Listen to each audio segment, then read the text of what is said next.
Breaking news आपको देंगे। पाकिस्तान ने बरतानिया के कायम मकाम हाई कमिश्नर को डिमार्च कर दिया। डिमार्च बरतानवी शहर ब्रेडफोर्ट में पाकिस्तानी कौंसलेट के सामने एहतजाज के हवाले से जारी किया और ज़राए के मुताबिक पाकिस्तान की एक सियासी जमात के ऑफिशियल अकाउंट को मुजाहिरीन जमा करने के लिए इस्तेमाल किया गया। इस पर मज़ीद तफसील जानने के लिए हमें ज्वाइन करेंगे अदील वड़ाइज, ब्यूरो चीफ इस्लामाबाद। अदील, आपके पास क्या खबर आ रही है इस मुतालिक?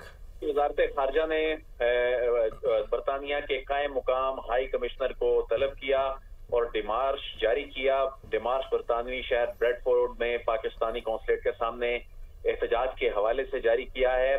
ज़राए ने कहा है कि बरतानिया में पाकिस्तान की एक सियासी जमात के ऑफिशियल अकाउंट को मुजाहिरीन जमा करने के लिए इस्तेमाल किया गया।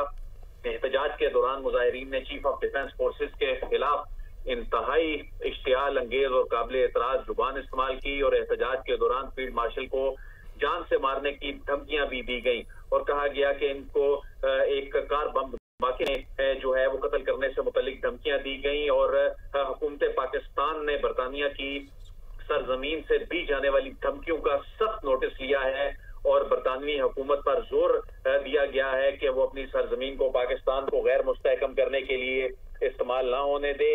और ये कहा गया है कि पाकिस्तान उम्मीद करता है कि ऐसे शर पसंद अनासर के खिलाफ सख्त कार्रवाई की जाएगी और कानून के मुताबिक जवाबदेह ठहराया जाएगा।